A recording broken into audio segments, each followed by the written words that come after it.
how do you stick consistently to the gym week in, week out? Chocolate, I have it every single day. People might be like, what? She's a coach. Like, how is she still lean? I don't need to go overboard because I know that I'm healthy. The universe is going to test you because if you're saying that you've grown, if you're saying that you want growth and you want to be this person and that's who you're becoming, the universe is going to test you to see, are you that person? That's my little thing, is to like bounce back and be like quite resilient because life is going to happen. You can't control how someone acts to you. You can't control what someone says to you. You can't control how they treat you, but you can control your reactions. And I think as soon as you kind of realize that and just really try and watch your emotions before you react on those, that literally is like a game changer. Mic drop. Love that. I love that. Welcome to another episode of Soulful Success. This week we have a very special guest, and we're going to be speaking about all things discipline, manifesting your dream life, and overall fitness. So welcome, Heather. Thank you. Hi. I was going to do you an introduction, but I feel like you should introduce yourself. So tell the listeners who you are and what you do. Yeah, I'm Heather. I'm from Nottingham. I'm 27 now. So yeah, I feel like time's going quick. I've got kind of two careers, but they're kind of blending into one. So I'm a professional dancer and also a personal trainer / online coach. A lot of my work's kind of been based around like mindset and improving my lifestyle and stuff. So yeah, thank you for having me. I'm so excited to have this conversation. So let's start at the very beginning, because I'm guessing, you know, you wasn't always an online fitness instructor or a PT. So have you always been a dancer? Is that something that you did from a young age? Yeah, so when I was 4, I started ballet just in like a good dance school. Like, don't get me wrong, it was a good dance school, but just, you know, as kids do, they start ballet when they're young. Kind of went through my teenage years of being like, just learning a lot of things and then kind of rebelling and being like, no, I don't want to do it anymore. So I had a few years out. And then mainly from kind of, it was more when I was in school and like, you know how schools can kind of push academics. I was just like, this is just not me. And don't get me wrong, I've still done A-levels, still got a few A-levels, but like even throughout that process, I was like, this isn't me. I don't want to go to uni and study something. So I went to dance college instead. So that's kind of where it started. I guess it's like my sport, but kind of like my freedom at the same time. So yeah, it's good. I love that. I love the fact that you said schools push academic, but you know from a young age that's not the path that you wanted to go down. So I'm guessing you kind of knew from a young age kind of what your purpose is and also what your interests are and kind of where your strengths and weaknesses are. Definitely. So I feel like I wasn't in like a private school or anything. It was my school was actually a bit like up and down really with like how, I don't know, academic they are, but now it's really, really academic. And like as I was going up in the years, they started really pushing it. And I just feel like for me, it was like, because I was always dancing, I feel like I always used to like shine on stage. I'd always kind of, wouldn't even say I was the best dancer, but like I always kind of, when I did competitions and stuff, I'd always get comments about my smile and stuff. And it's like, I kind of knew that was like my thing. And then it was like in A-levels and just, I think I've said this before on like when someone else asked me, but one of my maths teachers said to me, he was like, what are you going to do with dance?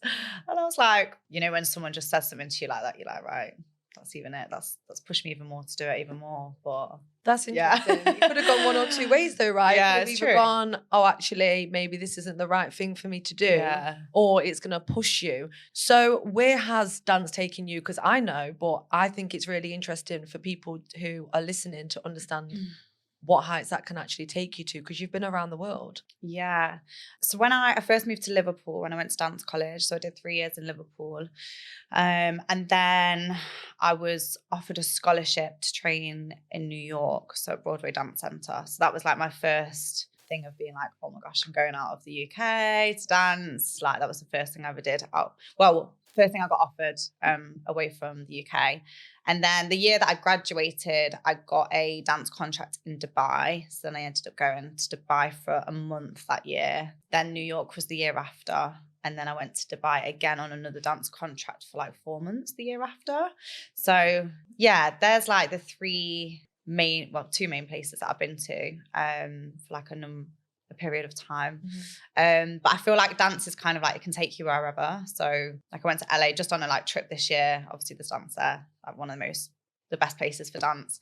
But you can literally go to Spain, like, yeah, any country you go to, there will be dance classes. So kind of can take you wherever you want to, really. But yeah. And what I love is that it's so flexible. You kind of get to be the director of your own life. Do you know what I mean? So you decide where it is that you want to go, where it is that you want to be. Yeah. And so many people at the moment are after that freedom. So I feel like the old status symbols of like being rich was like the big house, the big car.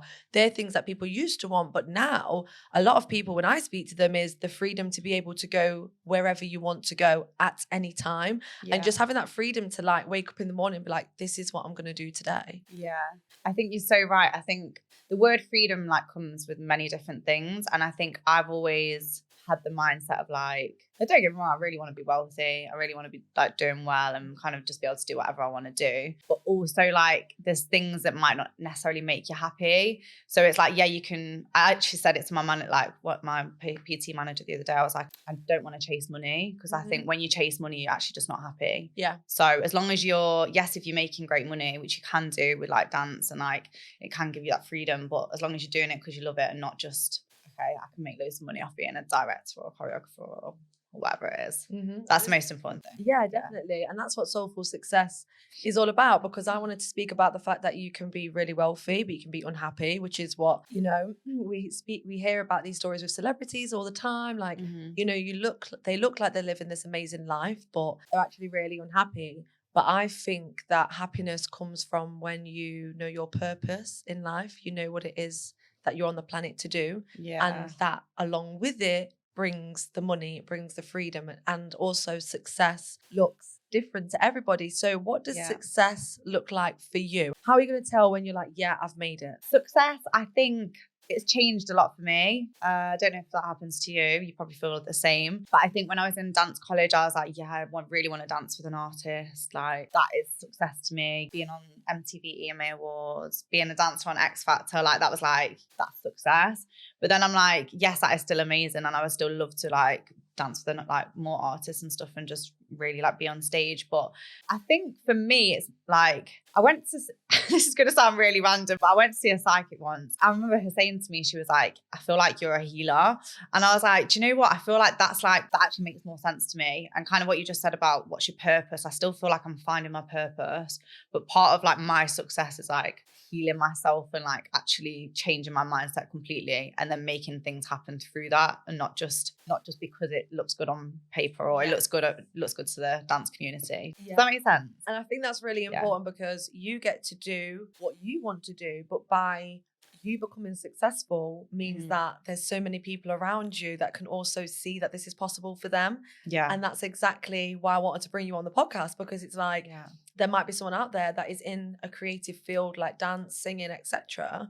And again, going back to what you said success looks like for you, and as it changes, because for most people you see like, I want to be Beyonce's backup dancer, that's success. But over time, it actually might change, and it might be, well, actually, this is success for me. Yeah. And understanding that there's so many people out there that will be watching you, and you'll be inspiring like the next generation. No pressure. Yeah.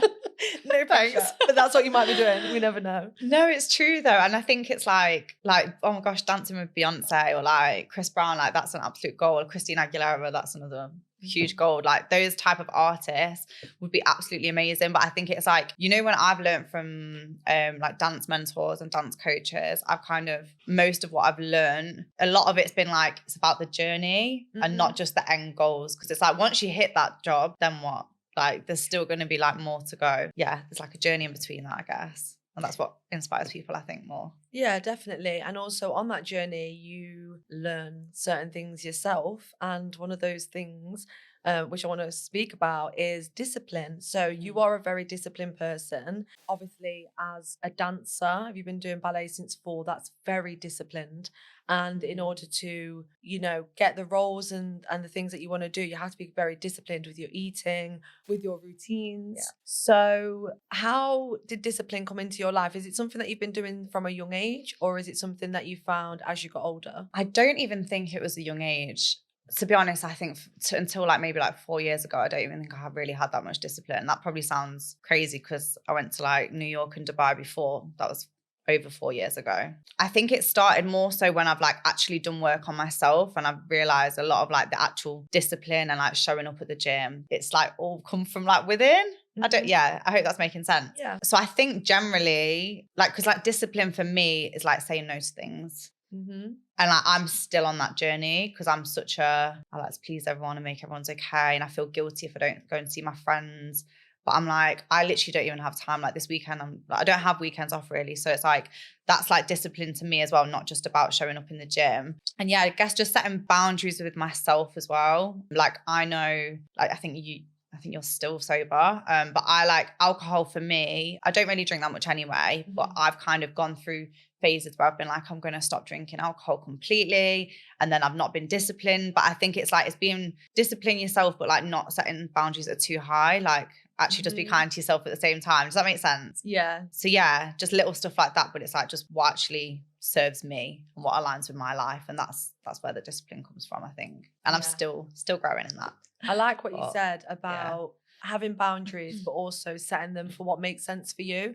Because I really struggle sometimes with like these motivational podcasts or speakers that tell you, like, you need to do this, this, and this, because that's what works for them, but that's not what works for like me. Yeah. And I've had to figure out, what does my healthy look like? What does, success look like to me? What does having a routine look like to me? So I like waking up at 6 a.m. But if you listen to the motivational speakers, it's wake up 5 a.m., get to the gym, do this. It's very harsh. And it's like, that's not going to work for everybody. And one thing that I love, we're going to get into fitness now because I want to hear your journey about that. But the first thing that I love is the fact that you say people can eat cake. And that's what resonated with me. That's why I messaged you in the beginning. Yeah. I was like, I have to eat cake and I'm not giving up chocolate cake for anybody. No. I'm not going to go overboard, but I can't have a strict diet routine where it's like chicken, rice every day. That's it, done. Yeah. This kind of goes into like discipline.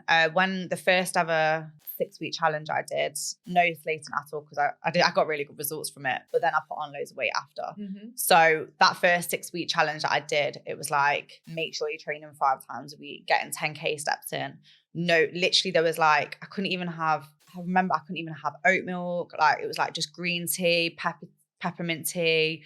It was just water, like just literally like just the cleanest diet. And I'm like, unless you're going into a bodybuilding competition, you don't need to be like that disciplined just to be healthy. Because to me, that wasn't even healthy. Now I look back and I look at the pictures and I was like, tiny. I'm tiny anyway. So it's like me losing weight I ended up being really small and petite. Then when I did my photo shoot, that was still discipline. But my coach Lee, shout out Lee, because he's taught me everything I know. But that was a lot more, he kind of understood I was a dancer. I need a lot more food. Yeah. I can't just be like, or even if I wasn't a dancer, I still need food. Like I need food. When it's time of the month, I get cravings, like little stuff like that. And it's like, I love chocolate. So you just said chocolate cake. Chocolate, I have it every single day. And like people might be like, what? She's a coach. Like, how is she still lean? Whatever.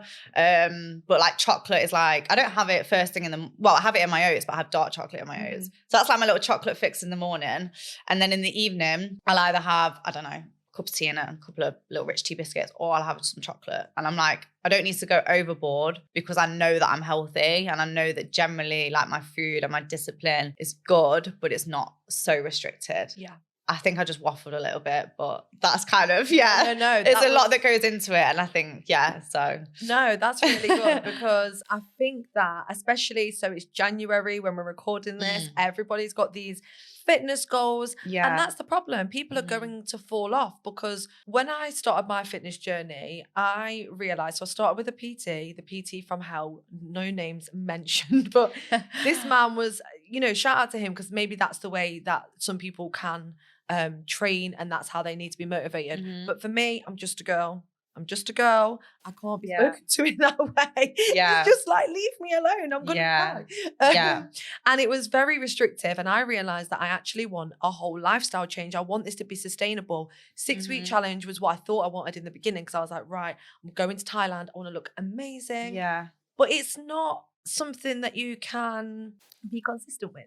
No. You're not going to drink green tea forever and No. ever. You're not ever going to not eat chocolate again. So I think it's really important to understand that fitness and health is a lifestyle change. Yeah. And it's not actually, 6 weeks, get it in, and then you're done. Yeah. Do you think that that's actually quite unhealthy? Yeah. So what you just said about you can't stick to it, it's like that's what makes, I won't go into like loads of detail, but that's what makes the cycle of like dieting and diet culture and losing loads of weight and then putting it all back on. That's why this happens, because it's like you literally cannot stick to something that you're not going to enjoy. And even one of my best friends, like she said to me, she's only having 2 meals a day at the minute. And I'm like, obviously she was like, I knew you'd say something to me. But obviously I don't tell people, okay, you need to eat more food. Like that's not how I work. But it's like, that's what makes it unhealthy. So when you restrict yourself so much, like when I did that 6-week challenge, I then got the first job in Dubai. No, my second job in Dubai, sorry.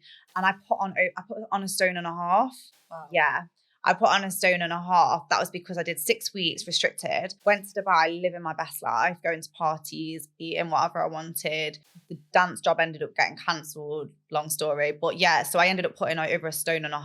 And that's when I came back to the UK. And this is kind of when all of that started. And I was like, what actually is health like? Because training like that isn't health. Training 5 times a week, Stairmaster for an hour 3 times a week, that's not health to me. So yeah, I do think it's unhealthy, and I know everyone's different, but I really, as I said kind of before, unless you're going into a competition and any of that, like that isn't health. And health obviously comes with like your emotions as well, physical and mental. It's not just what do I look like. Yeah.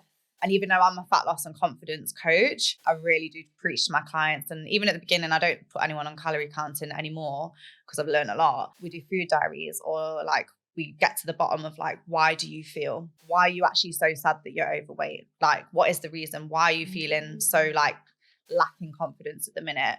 Why are you feeling unhealthy? Like, are you embarrassed to be like with your partner? Are you embarrassed to be in a bikini? But where's it actually come from? Like, because it's not just because you've got a bit of body fat. Like, there's always deeper like emotions and like meanings behind that. So yeah, that's like health. That was a lot, but that's what health is to me. And there's so many things that go into it. So yeah. I love that. First of all, can you stop apologizing?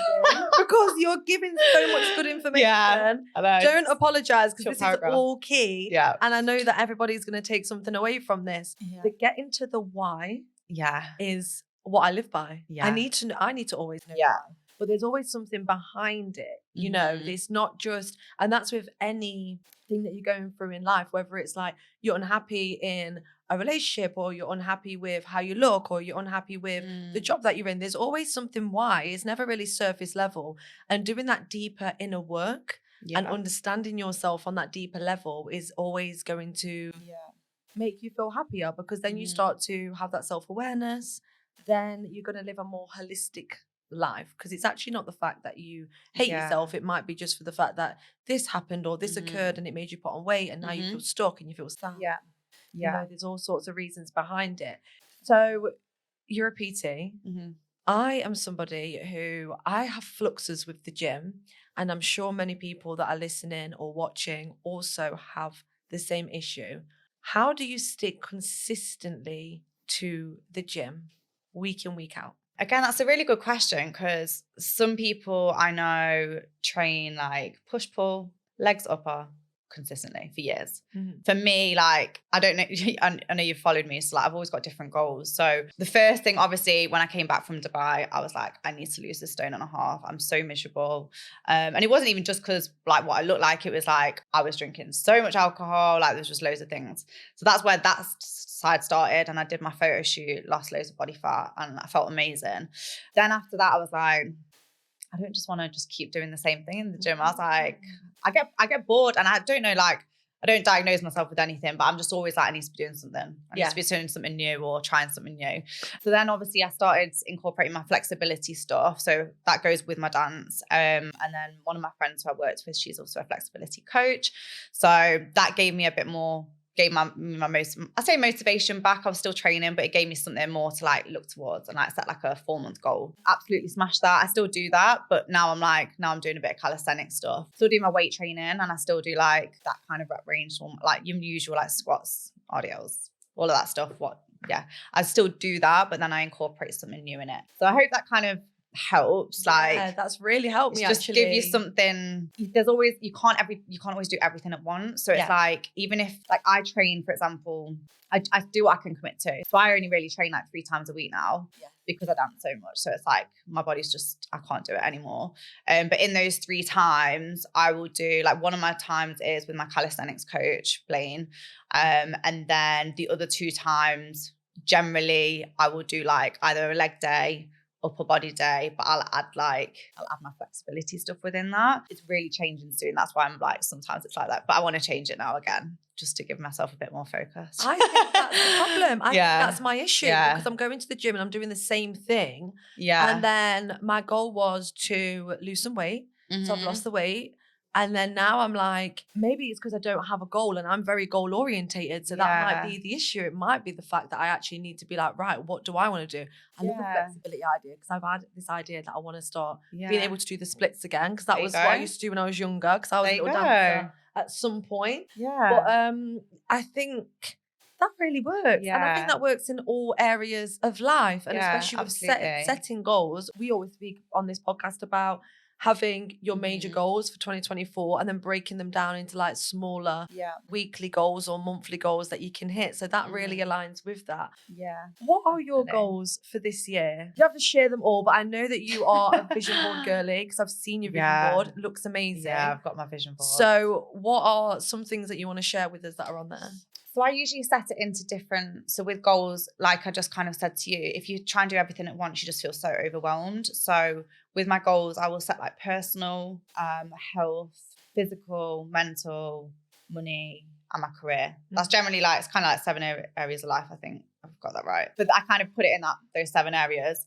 Personal goals, I've been doing so much work this past year on like relationships and like me working on myself and like self-love more than anything. So one of my goals with that was just to continue that and make sure like I'm open to love, but I'm still setting those boundaries and stuff. Another one that kind of goes into that for physical goals, keep those boundaries, start saying no to more things.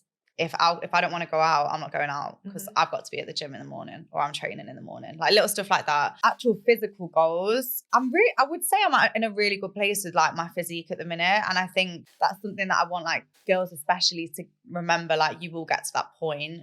It's not all about your physique, but like when you're actually happier within yourself, this actually, you kind of just accept this more and love it anyway. So gym goals, I really want to get my handstand back after my injury last year. So handstands, getting this wrist strong again. And I want to maintain, to be honest, with my physique. So I don't want to get too more muscly or lose anything really. Career goals? I've got loads of career goals. I won't say like money goals, because I feel like that's always a personal thing. But in terms of like career goals, I really want to hire a coach at some point. So I really want to have, like with the Head Fitness business, I really want to have another coach on that team. At some point. I don't know if it'll happen this year, but at some point. And then dance goals, just be signed by another agency and get some more work. So that's like as a whole. I love that. There's loads. There's lots of different goals. Loads. How are you going to achieve these career goals? Like, do you put things in place? Do you have like weekly check-ins with yourself? Do you have like milestones for each month? How do you maintain these goals? So similar to what you said before, I set weekly goals, but one of the biggest things for me this year was habits. So like one of my habits, like reading.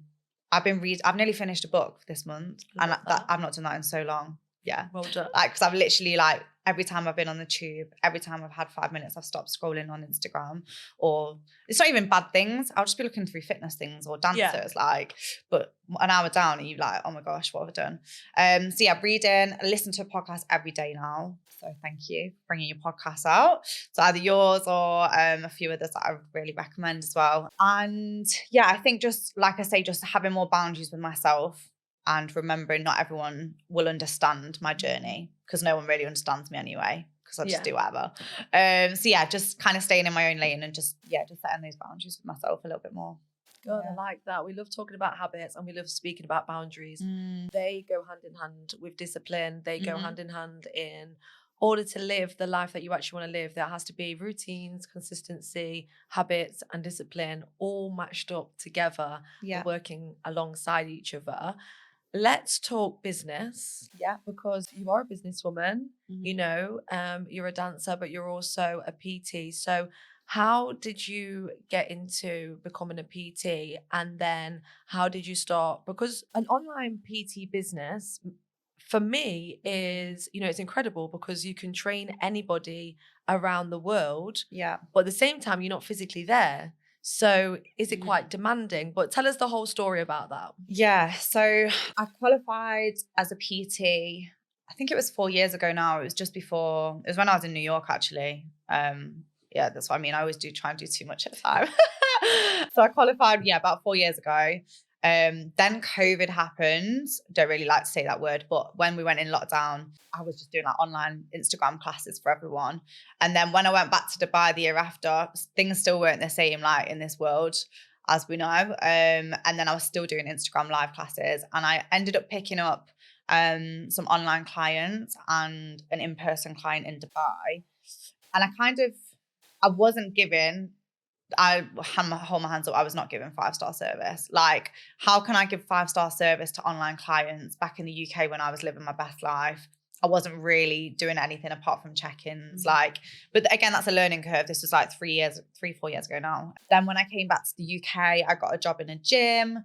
And then that's where I really was like, right, okay, I actually need to put my head down and like focus while still dancing at the same time. So again, just trying to do too much at once, but you know, that's me. So then I built a business up, ended up training loads of men and women, getting loads of good results with them. I had a mentor at the time. This was when I was doing my photo shoot prep as well. So I was actually like really working on myself as building up my business as well. So that's where that happened. And then it was last year, I got the opportunity to move to London. There was a room available with my friend in my friend's flat. And I was like, yeah, I need to do this. I need to do this. So then I literally, most of my PT clients moved online with me. They were all really they're lovely. So they all really understood. And I moved to London and went fully online. Don't get me wrong, it was going fully online was probably one of the hardest things. I am back doing PT now. I'll explain that in a minute. But I did 6 months just online, and I was doing really good, like picking up my business, still getting more clients, retaining clients really well. But it's a lot of work. And you just asked that question, like, it does a lot of work go into it. Yes, because you can't just be doing a check-in and expecting them to want to just be like with you forever. It was like I had to build a community. So I set up a WhatsApp group with all my clients. I started doing community calls. So like the day changes sometimes, but having an hour where they'll learn about, I don't know, mindset or nutrition or training, like just things that I know that they need help with. I brought other coaches in to come and do talks. So like one of my friends, she works with people with like eating disorders and like disordered eating. So I brought her on, I brought a mindset coach on. Yeah, like just loads of like, that. Yeah. Like extra people on the team. Yeah, because like I just said before, like it's not just about, I want to lose, like Heather, I want to lose fat. Like, okay, but why? Like there's loads of other things that we need to be working on, like mindset, everything. So yeah, it's really hard doing an online business. The reason I went back into PT is because I was in London. I'm in such a big city and I didn't feel like I was making the most out of it. I was dancing a lot, don't get me wrong. So I'm still training a lot. But in terms of the PT world, I was like, there's a whole community in London and I'm not a part of it. So I was like, I need to like put myself out there a little bit more. And to be fair, I'm loving it. I'm in a really nice, like high standard gym. So I was quite blessed to get that opportunity. So I was very happy. And then, now I'm doing both again. So online and PT, but just a lot more organized, a lot happier than I was last year. Yeah, that's kind of where the business is at the minute. So you're completely self-employed. That's what you do. Yes, kind of, but now kind of employed by the gym. Right, okay. But still on my own hours. Yeah. It's a weird thing how it works, but yeah, basically.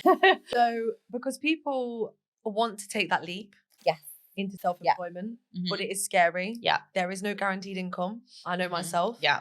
It's one of those situations where if you lose all your clients tomorrow, what happens? Yeah. I mean, of course, mindset plays a big part in that because you can't even think about that happening. Yeah. You don't want to manifest it into your life.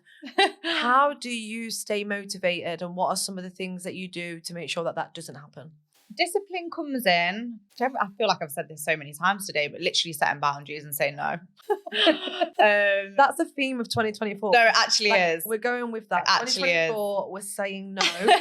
No, it actually is. It's definitely the theme. But I do think that's the thing, because it's like, if I don't check in with my clients in the week, or if they're asking me to send them over videos, or if I'm late on replying to their check-in, or if I keep cancelling on sessions, or if I'm not even getting them results, like that's going to show bad on me. So I think for me, it's like I have weekly check-ins with myself, kind of like what you said before, just to reflect on like, okay, how's this week been? It's good. I do client check-ins on a Friday. So Fridays and Saturdays are like my day to like see where my clients are at. So that kind of clears that space. And then on a Sunday, I have my time. So sometimes I'll dance or train, but most of the time it'll be like an afternoon to myself, journaling properly, writing down what I need to do this week, planning my days to a T, like colour blocks. I never used to do this. I love that. Yeah. I love that idea. Yeah. Sorry to interrupt you, but That's I recently just did the Google Calendar thing. I was listening to another podcast and it was saying like to put every single thing into Google Calendar. I did it for a week. It was amazing. Yeah. Literally wake up, do this, make breakfast within this. And you know, for me, because I get quite overwhelmed with everything that I need to do. So seeing it in different colours as well was amazing. But seeing it, and then if I feel like, what am I meant to be doing at 5 p.m? I can look and be like, right, it's time to make dinner. Yeah. Then it's yoga. Yeah. And then on top of that, you can also schedule in the things that you need to do or that you want to do that you don't usually schedule in. So I've been scheduling like self-care time. Yeah. Like 6 till 7 is my self-care time. Don't interrupt me. I might be, and self-care for me might be lying down. Yeah. And just lying down. To me, that's sometimes that's self-care. Yeah. No, honestly, literally what you just said. I think I learned this from my business mentor last year. Literally, he used to color block everything, like you just said, Google Calendar. And I think if you know what you've got to do the next day, it takes that overwhelm off. Because I, like you just said, I get really overwhelmed about everything. I'm such an overthinker.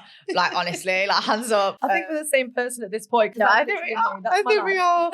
I think we are. And like when I get stressed, I ignore what I need to do. And that's not good. Yeah. So that's what I do. It's like I get stressed, so I'm just going to leave it. I'm just going to pretend it's not there. Yeah. Whereas like now, like I still get like that sometimes, don't get me wrong, especially if I'm having a bad day, which we all have, or like things are going on emotionally. That's when I kind of feel a bit more stressed. But if I know what I've got to do, I'm like, yeah, okay, I'm disciplined. And if I haven't done it, I don't feel as guilty anymore. Yeah. Okay. Yeah, no, I like that. No, carry on. I like that. That was just like a point that I was like, like I used to go through like a phase of, because then if you feel guilty about missing something on your calendar, then you feel even worse because you're like, oh my gosh, so overwhelmed. So what I did last night, like I had to catch up on some stuff. I put like, I like to watch, it depends really. I've watched loads of different things on TV, but I like to watch Matilda. That's like one of my like anxious films. When I feel a bit anxious and stressed, I'll put Matilda on the back. But then I was doing work at the same time. So I was like catching up on the things, but I didn't feel as stressed. I didn't feel like I was proper in a workspace. That probably might sound really backwards, but that's sometimes how my mind just likes to work. So yeah, kind of, literally what you just said. That's basically that side of everything. Yeah, just planning and prepping, I guess, just takes the overwhelm off and stress. So, I love it. So everyone has bad days.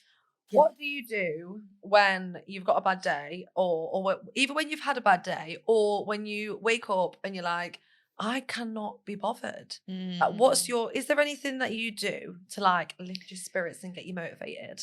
I do get bad days, and like it's more like I never really thought I used to have anxiety, but I do. So like, and it's like my whole blood just feels like anxious about nothing. And sometimes I'm like, what are you even anxious about? Usually there's an underlying thing, but it's there. Usually when I do that, it's like I need to know that someone else feels the same sometimes. So I don't speak to anyone. I listen to a podcast, like don't talk to me in the morning, but I listen to a podcast that like I'll end up searching through and being like, right, what is relating to me right now? Yeah. And then I'll listen to it and then I feel a bit calmer because I'm like, okay, I'm not the only one. Yeah. And even if it's like when I'm getting ready, like if I know I'm quite rushed or whatever, I will put it on whilst I'm getting ready. Reading has massively helped me because I'm reading, it's called How to Be the Love You Seek. It's such a good book. Oh my God, I've been recommended this book a couple of times now. Janelle, it's absolutely you just brought incredible. it into my universe. I'm gonna buy it. It's literally changing my life. And like some of it's about attachment styles, but some of it's just literally your relationships with everyone in your life. And I'm like, this is just making sense. So sometimes I would just do that and listen to that. Other times I really don't want to do anything. I like to sometimes I'll go in a hot shower because that cleanses my it's like I don't need to speak to anyone. So I just go in my space. But I love my own time. I've realized like I don't really like to be around people when I feel rubbish. I'd rather sit with my thoughts and like actually that might not work for everyone, but for me it really works. And like it gives me that time back, I think. So, yeah, and also train. Yeah. Gym. If I feel rubbish and I don't want to go to the gym, more than likely I will go to the gym or dance because you release endorphins, you feel so much better. Or go for a walk. But just force yourself to go for the walk because once you do it, you feel so much better. That's it. And I was waiting for you to say dance actually because I'm one of those people where when I feel a bit like, oh, my spirit's a bit low, and if I'm at home, I will literally put on I've got this like bad bitch anthems playlist, right? that I've created. I might actually link it in the show notes because I'm telling you, it's like loads of like ratchet cardi vibes. I love that but so you know, much. like you just need to actually dance around your house sometimes. And that's what I do. I'm like, actually, remember, all of this, who the F I am, and just dance. And that's what I do. And I feel like it just makes me feel loads better. I'll just like literally just do the most, I don't know what I'm even doing. And if anybody ever recorded me, I'll be like, oh my God, cringing. Yeah. But sometimes I do that when I'm in the kitchen as well. Like I'll go and cook or something. Yeah. I'll be in the kitchen. We've got a radio in the kitchen. I'll turn that full blast. I'll sing. I'll dance. And 5 minutes later, I feel so much better. You actually do. You really do. And like, if you actually force yourself to smile, again, like it might not work for everyone, but I genuinely feel like it helps me. Like if I actually force myself to smile, or if I put on songs, rather than putting on sad songs and making yourself cry, like actually put on songs that make you feel good. Do you know what I mean? Like actually do things that make you feel good. That's so good. I love that. I think everyone dances to themselves. Like 100%. I think that's recommended. Just in secret. Recommended. And also scrolling through TikTok. I know it's like not like the best thing to do, but TikTok has me belly laughing. To be fair, it is funny. And I think I'm not really a TikTok person. I do have TikTok just for business more than anything. But sometimes I will literally be laughing at things. Honestly, sometimes it just cheers up your day. But I think the most important thing is that when you feel like that, you do something to bring yourself out of that, because we're all going to have those days. We're all going to feel bad. We're all going to have those shitty mornings where you don't want to get out of bed, but you reduce the time. Yeah. So like I never have bad days anymore. I genuinely don't have bad days because I reduce the time. It's not going to be, I'm not going to wake up sad and go to bed sad. I don't do that. Yeah. So like I'll reduce the time. So I might have like a bad hour. I might have a bad couple of hours. Yeah. It's not going to happen throughout the day. Like something really dramatic can happen in my life, which it usually is because I'm just one of those people where dramatic things seem to happen to me. And I'll cry. Yeah. Because I'm a crier these days. Don't ask, I don't know what's going on, but I'm a crier. It's good. You know, I let the emotions out. And then I'll cry. And it'll probably be about an hour and I'll feel fine again.